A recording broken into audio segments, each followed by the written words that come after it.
welcome to the Connected Growth Coaching Podcast, where we support women to rediscover who they are so they can thrive in all parts of their lives. Your hosts, Jen Heilman and Amanda Kingsley, share with you unique life coaching resources centered around the power of the mind and the ancient practice of Feng Shui. You ready, Jen? I am. Everybody's favorite. Woohoo! Wealth and abundance. All right, we are talking about wealth and abundance this week, which sort of wraps up our series of Bagua interviews, but we are going to talk about the health, the center of your map next week, and just sort of tie it all together for everybody. But we kind of intentionally saved like everyone's favorite for last, because who out there is not looking for more wealth and abundance in their lives, right? True, right? It's probably one of the number ones. So what are the most important things we should know about this area? Wow. Okay. Such a big one. So this week's podcast will be 1 hour long. Yes, just kidding. Just kidding. Right? So, I think about like the fact that it really has to do with, your attitude around money, right? Mm-hmm. This area is the number one, the biggest word that comes to mind is gratitude, right? Like gratitude is directly related to this area and the attitude that you have towards what you already have, right? Mm-hmm. Being grateful for and recognizing the wealth and abundance that you already have. And in doing that, you welcome in more wealth and abundance, right? The more you recognize, the more you focus in on something, the more the universe responds and says, hey, you want some more? Great. Oh, you liked that? Sure, have some more, Right. So it is that law of attraction. And when we are in that mode of lack, we are attracting more things to feel lack about, right? Yeah. So if we can shift that mindset within the wealth and abundance area and be grateful for the things that we already have, we do start to feel abundant, right? Yep. And that money starts to flow in more easily.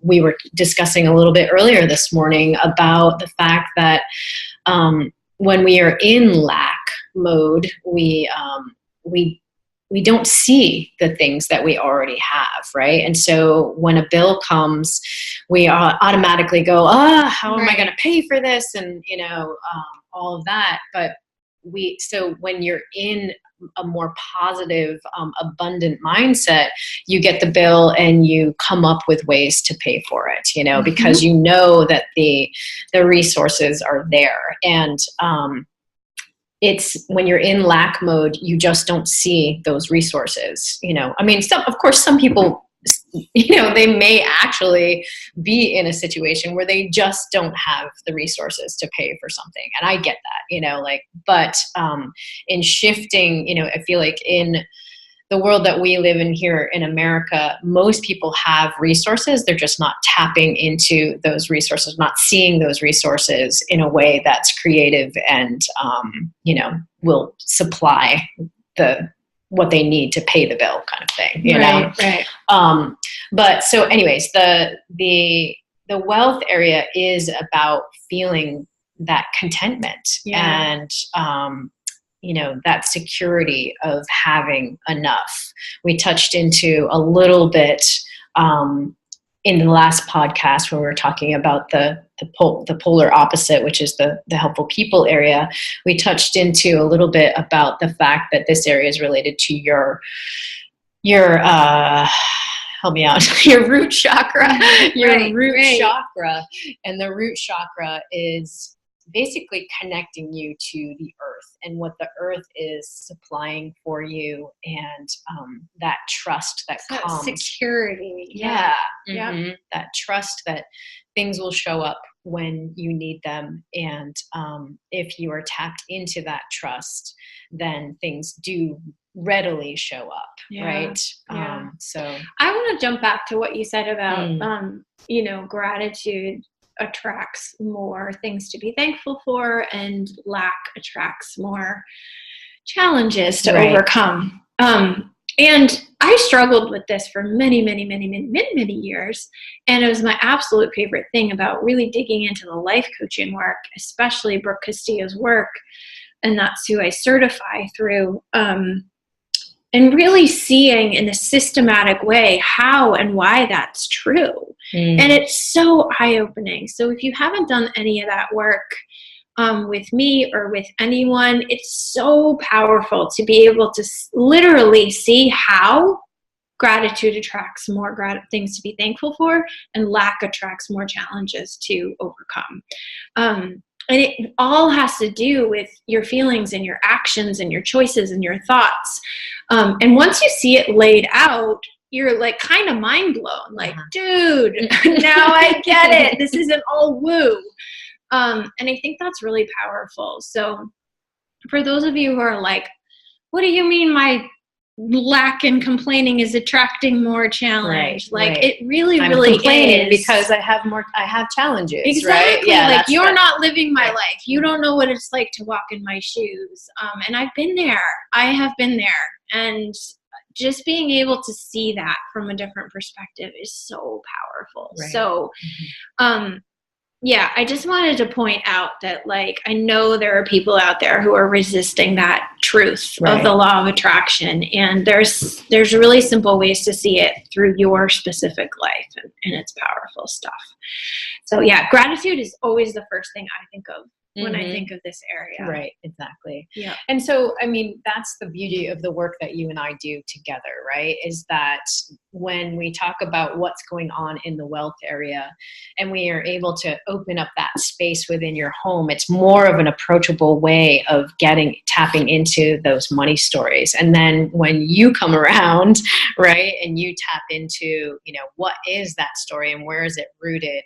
And you do the life coaching sequencing, to help people see their thought patterns. Yeah, why are you stuck in the cycle? Right, exactly. Yeah. Where is that coming from? And, how can you shift out of it? And just being able to see that pattern. So whenever something comes up around money, what's the thought that comes up, right? Yeah. Where is it leading you? Right, exactly. Where is it leading you? And so it's just really powerful stuff to work together with particularly in this area. It's a tough one for people, it's like the favorite, but it's also like really. It is a favorite, but I also think it's really, when Jen made this distinction for me, which we may have talked about when we did the family podcast, I can't remember, Family and Heritage, but it was really helpful for me when she first alerted me or, showed me that this area is not necessarily about like paying your bills, right? We're not talking about that kind of wealth here. That's where the word abundance comes in, because this is like beyond survival kind of wealth, right? This isn't necessarily like, having a place to live and food to eat. That's more like the family area. And this area really is about like that comfort, and I want to say excess, but it's not like satisfaction. It's like, it's abundance. It's the next nest egg, and it's the ability to travel whenever you want, and having the ability to do the things that you want to do when you want to do them. Right.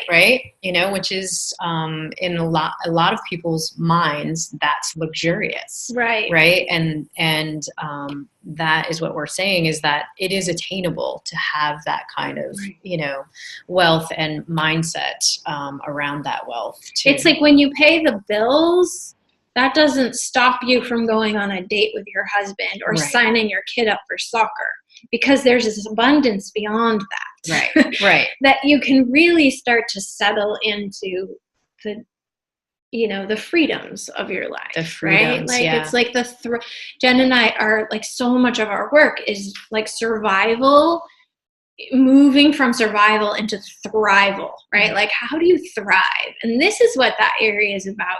In my mind, it's like, this is where we really start to thrive. And And the more we build this and the more gratitude we have, the more we thrive. Yeah, absolutely. But I think it is a confusing distinction for a lot of people. Right. It's like that difference between like just, survival. Just getting by and having, all of the things, having a roof over your head and having heat and food to eat, versus like going out to dinner and, experiencing the filet mignon with the, paired with the, the wine and, the extras, Or even just going to get burgers with the family. Right. Going to get the burgers with the family is a hefty bill these days. Right. It is. Right? I know. It's crazy. Like drop $100 on burgers and beers like nobody's business. Right. So true. But not doing that in a way that's like you're actually truly able to just enjoy it. Yes. Versus being like, oh God, this is such a special treat. Where, hey guys, we're having a special treat. It's like, no, just like enjoy it. Beers. Exactly. Right. And we're going to be able to do it next week too. Yeah. It comes from a different place. Yeah. And I've just really been, I think I talked about this on the last podcast, but there's this sense of relief around this area where it's like, you're not draining your savings account to pay your bills. Right. You're building your savings account through your gratitude, through your trust in, in yourself and the world as it is. Right. When you're seeing where you're sabotaging yourself, right? Like as, that's what I love about the life coaching and the combination of the Feng Shui is that sometimes, someone will have a wealth area and they have like 2 doors on either side of it. So the money flows in. It just goes right back out. Goes right back out, right? And so you make that analogy within the physical space and they can see it in the physical space. But then Amanda comes in and starts to dive into how that's affecting their lives, where the thinking is, why that is the setup in the space and, what you can do to alter that thinking around it, right? And so that instead of it just coming in and going back out, how can you get your head wrapped around saving that money? And I think you brought this up when we were talking earlier off podcast that this is one of those areas where you really start to see how you do one thing is how you do everything. Oh my God. There's a few things. There's a few things that really point out our repeating stories. Yes. And wealth and gratitude and abundance really showcase how we repeat these stories all over our lives. Right. So when you start to explore this area, you can really start to see those like foundational belief systems that are creating the results in your life. Right. And one that comes to mind is that, money is bad. And so when you get it in, you find ways to spend it really quickly, that kind of thing. Or it's hard to come by. Right, exactly. So you have to hold on to every, last bit of it kind of thing. So there's so many, so you can find that story in other areas of your life, right? Yeah, exactly. Or how you approach relationships or, if money is bad and you have to spend it right away, what does that tell you about how you approach your love relationships, And, so it just, it shows up in so many different ways. And just like our respect, right? There's a big piece of respect here with like how you respect your money and your wealth, how you respect yourself and your worth, and just like really creating like a loving relationship around your abundance. Right. And it really showcases a lot of other places. It does. Which is why it's kind of nice to leave it for last, right? Because you can either dive right in and be like, let's dive into the money story, or you can leave it for last and be able to see it more, openly and be receptive to it. Yeah. I'm not going to dive in fully here. We're going to keep going, but at one point, somebody made a connection to your intimate relationships And I don't know how many children are listening, so you can all assume where the intimate relationships are going. But someone made a connection to what's happening in your bedroom to what's happening in your money. And it brought up so much awareness for me. I was like, holy moly. So I'll just let your mind wander. If you ever want to deepen that conversation, feel free to reach out to me because it's fascinating. It is fascinating. So eye-opening, and maybe we'll talk about it with a little more less discretion. Exactly. On a podcast that your children might not be listening to. Right. So yeah, okay. So in terms of like the big picture, small picture, how does this space like affect us more intimately versus the bigger impact? Right. Well, I always think about, if you're thinking about your more intimate circle, your family, like just what you mentioned, right? That relief and that freedom of being able to just enjoy life and setting that example for your loved ones and the people around you of, just having the freedom to be able to do whatever you want and when you want to do it, I think is just, it's an amazing example to set for your children and how they go out and live their lives out in the world. There's a great book, Rich Dad, Poor Dad. I forget the author. Kawasaki. Yeah, I don't know. I don't do names. Like I'm That's terrible really like that. funny. I can't do bands. I can't do names of songs. I'm lucky to remember a title of a book, never mind the author. But I love that book. Yeah. That's a really great book for understanding money in it's like money for dummies. Yes. So exactly. good. So good. It's really fast and easy to read. There's actually a board game I have that goes with it. No It's way. called Cash Flow.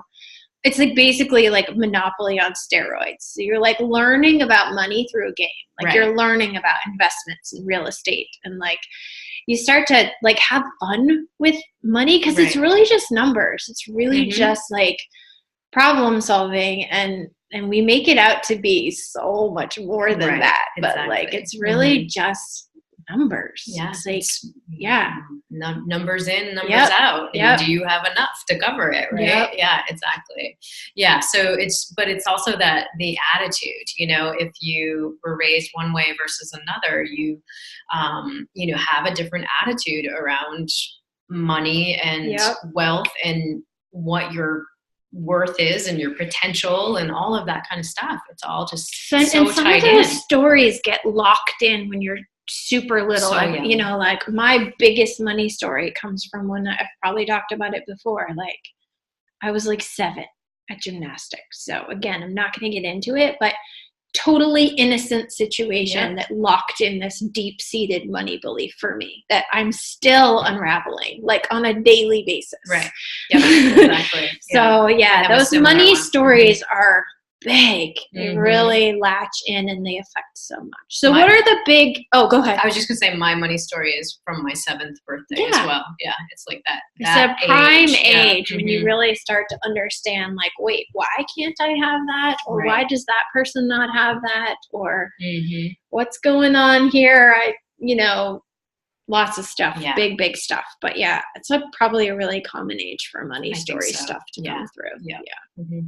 Another age that hits, I feel like in raising my own kids would be just about there. And then that like 13-ish. Yeah. Me too. Yeah. Absolutely. Because that's when they start like hitting that point of, the reality of like, wait, I want to do things. Right. And they cost money. And so there's like all this parenting stuff around that. Exactly. Okay, so tell us the most important do's and don'ts for this area. Most important do's and don'ts. Again, this is another one that you want to keep open and clear, no clutter, that you want to have that kind of, you want a space that you're enjoying, that you're grateful for, right? And being able to see the world from that eye, those eyes is huge. So having an area that's, if it's not like ideally it would be, a place that you could hang out, that's well lit, that there's tons of plants, and fresh sunlight and growing your just wealth. like my house, huh, Jen? I know. I'm looking at you and you're like, rolling your eyes.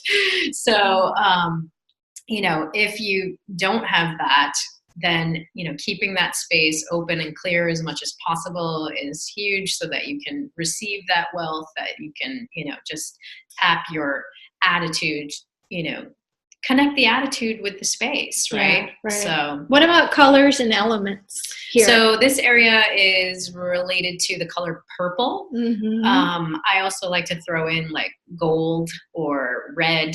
Red is a really powerful color. I would have said purple and green. Mm-hmm. Green is great for relating it to our money system. Our money is the color green here in the United States.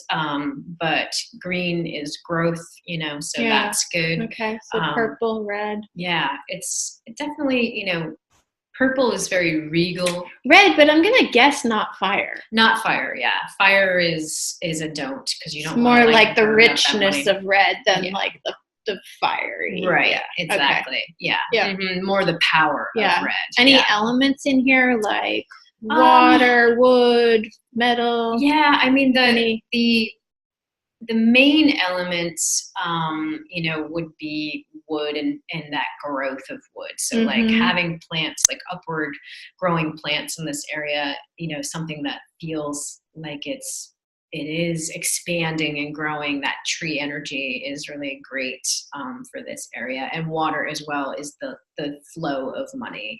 Okay. So those are two elements that work really well. I used to have a fountain on top of my fridge. Oh yeah, I remember that. It was like this like wood bark looking fountain flowing water. Yeah. What happened to that? But your refrigerator has a lot of water elements to it too, so it might be too much, So that's the thing about the elements is that you have to have those nice in balance. Yeah. Cool. So if our listeners were to do one thing in the wealth and abundance area, what would that be? I would put something that reminded you of your abundant self, something that made you feel like that relief or that freedom or that level of abundance, that really kind of pulled that emotion in for you, that gratitude, whatever it is that you feel that is attainable, because some of those words, might not be attainable for somebody. But, can you get in touch with gratitude? Can you get in touch with, that level of freedom? What is it that helps you tap into that? I used to have gratitude lists in the wealth areas of like my bedroom and my house. That's a good thing to go refresh. That's the thing with I Feng know Shui. We do these things and then we kind of let them go and but you kind of have move to, on right? and evolve and then come back. I think it might be time to come back to those. Exactly. Yeah. Cool. Great. Shall we take a break and come on back? I think so. All right. Let's face it, no two lives are the same, and there are no one-size-fits-all tips and tricks. We love connecting with you on the podcast, but remember that if you want game-changing results, one-on-one coaching is where it's at. You can access our programs at connectedgrowthcoaching.com, and we will walk you through the unique circumstances that arise in your life and your home. All right, let's do it up. Okay. Pen to paper, everybody. Pen to paper. Pen to paper. Get those wheels turning. So the first thing I would encourage you to do is think about what are all the bills you pay. Like, what are they? Electric, cell phone, mortgage, like really, what are all the bills you pay? And instead of seeing those as like, wait or must do's or like I gotta get to work so I can pay my bills, make a list of those, because you know me, I love lists. Make a list of your bills and then really stretch your brain as to why those things are so amazing. Like, can you actually imagine if someone said, I'm going to stop you from paying your cell phone bill?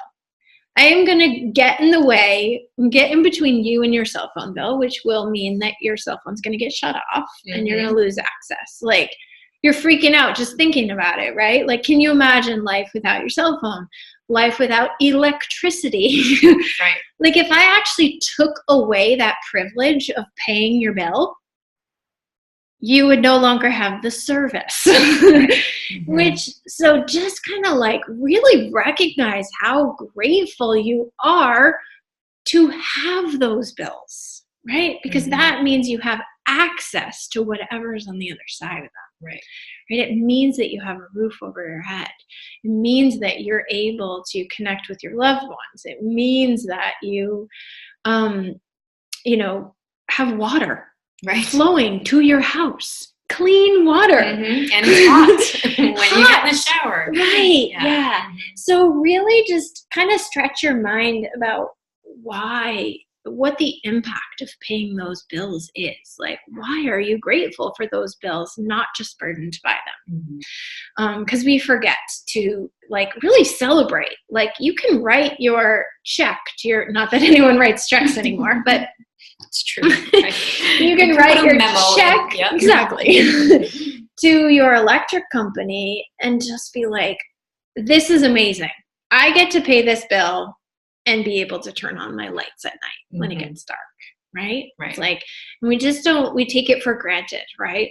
We see it as a burden. We see it as the thing that we have to go to work to be able to pay or whatever. So kind of just like switch up your energy around the privilege you have to be able to pay those bills, because not everyone has access to that clean water you have access to, right? So true. Not everyone has the town roads, right? The clear town roads and the upkeep that your taxes are providing. Education for your kids, right? Like that tax bill is education, not just for your kids, but for your community.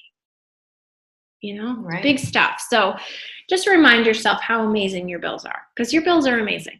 How cool is that?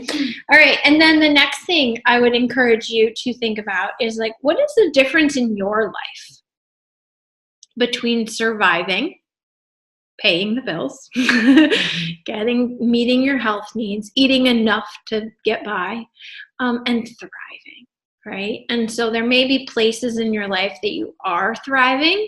There may be places in your life where you want to thrive, but that looks different for everybody. Sure does, yeah. Looks really different. And have you ever thought about what thriving would really look like in your life? Does it look like really strong, open communication? Does it look like time to paint, time to read? Does it look like travel? Does it look like a job that you love versus a job that's secure? A job that you love and is secure? What's the difference between survival and thrival? And then just let that be. Like, just notice it. And then you can start to think about the ways that you can get from one to the other.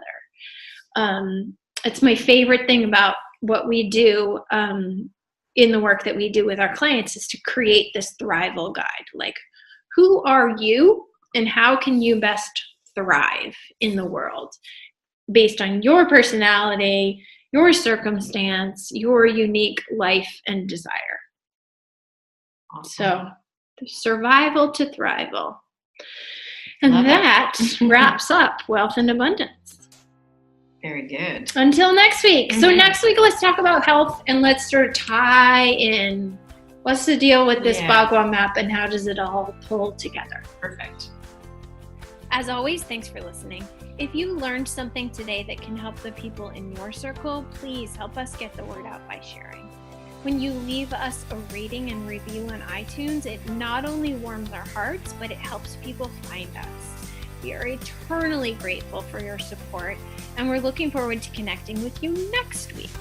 Until then, you can find the show notes at www.connectedgrowthcoaching.com. You can grab your journal and then get your shui on.